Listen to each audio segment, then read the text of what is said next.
ఒక video last 24 అవర్స్‌గా బాగా viral అవుతుంది. ఆ వీడియోని మీరు చూసుండొచ్చు. ఒకవేళ చూడకపోతే దయచేసి చూడకండి. చాలా డిస్టర్బింగ్ విజువల్స్ ఉన్నాయి అందులో. అదేంటో నేను చెప్తాను.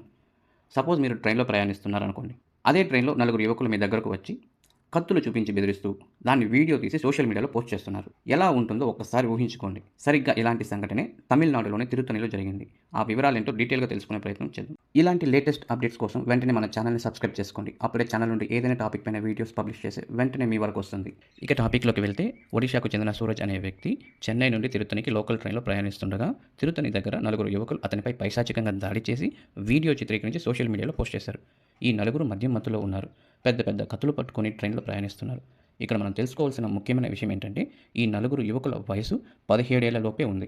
అసలు రైల్వే స్టేషన్‌లో కత్తులు పట్టుకొని ట్రైన్ ఎక్కుతుంటే అక్కడ ఉన్న అధికారులు గానీ, రైల్వే పోలీస్ సిబ్బంది కానీ వారిని గుర్తించకపోవడం ఆశ్చర్యకరంగా ఉంది. ఎలాగో సూరజ్ వీళ్ళ నుండి తప్పించుకొని ఒళ్లంతా గాయాలతో రక్తంతో నిండి నడవలేని స్థితిలో రోడ్డుపైకి వచ్చారు. అక్కడున్న స్థానికులు ఇతన్ని గమనించి గవర్నమెంట్ హాస్పిటల్‌లో అడ్మిట్ చేసి వైద్యం అందించారు. ఈ ఒక్క సంఘటనే కాదు, ఈ నలుగురికి ఇన్‌స్టాగ్రామ్ అకౌంట్స్ ఉన్నాయి. అందులోని వీడియోస్ అన్నీ కూడా ఇలానే ఉన్నాయి. ఇందులో చిన్న పిల్లలున్నారు, వృద్ధులు కూడా ఉన్నారు. మొత్తానికి ఈ విషయం ఆలస్యంగా వెలుగులోకి వచ్చింది. పోలీసులు ఈ నలుగురిని అరెస్ట్ చేశారు. రీసెంట్‌గా కోయంబత్తూర్‌లో కూడా ఇలాంటి సంఘటనే జరిగింది. ఎయిర్‌పోర్ట్ సమీపంలో మద్యం మత్తులో వచ్చిన ఓ నలుగురు వ్యక్తులు ఓ అమ్మాయిని తన బాయ్ ఫ్రెండ్‌తో ఉన్న సమయంలో వారిపై దాడి చేసి, ఆ అమ్మాయిని ఎత్తుకెళ్లి రేప్ చేసి చంపడానికి ప్రయత్నించారు. ఆ సమయంలో తాను ఎంతో ధైర్యం చేసి వారిని తప్పించుకొని వారిని పోలీసులకు పట్టించింది. ఇక తిరుత్తణిలో జరిగిన ఘటన విషయానికొస్తే ఈ కేసును నార్త్ జోన్ ఐజీపీ ఆసరా గర్గ్ గారు టేకప్ చేశారు. పోలీసుల రిపోర్ట్ ప్రకారం 20 ఏళ్ల వయసున్న సూరజ్ చెన్నై నుండి తిరుత్తణికి లోకల్ ట్రైన్‌లో ప్రయాణిస్తున్నాడు. తిరుత్తణికి సరిగ్గా 3 స్టాప్స్ ముందు 17 ఏళ్ల లోపు వయసున్న ఈ నలుగురు కుర్రాళ్ళు తమ బ్యాగుల్లో కత్తులు దాచుకొని ఇన్‌స్టాగ్రామ్ రీల్ చేయాలనే ఉద్దేశంతో అదే ట్రైన్‌ను ఎక్కారు. వీళ్ళు రీల్స్ చేస్తుండగా సూరజ్ వీళ్ళ వైపు చూశాడనే కారణంతోనే అతన్ని టార్గెట్ చేశారు. అతని మెడపై కత్తి పెట్టి బెదిరిస్తూ ట్రైన్ నుండి దింపి సమీపంలోని రైల్వే క్వార్టర్స్‌కు లాక్కెళ్లి మరీ దాడి చేశారు.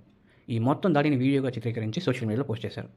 అయితే ప్రస్తుతం సూరజ్ ఎక్కడున్నాడు, తన ఆరోగ్య పరిస్థితి ఎలా ఉంది అన్న విషయానికొస్తే ఈ ఘటన తర్వాత పోలీసులకు సమాచారం అందించి హాస్పిటల్ నుండి డిశ్చార్జ్ అయిన వెంటనే తమిళనాడును విడిచిపెట్టి తన స్వగ్రామానికి వెళ్ళిపోయాడు. ఏదేమైనా ఇలాంటి ఘటన జరగడం చాలా బాధాకరం. సూరజ్ గత 2 నెలలుగా చెన్నైలో ఉంటూ అనేక ప్రాంతాలు తిరుగుతున్నాడు.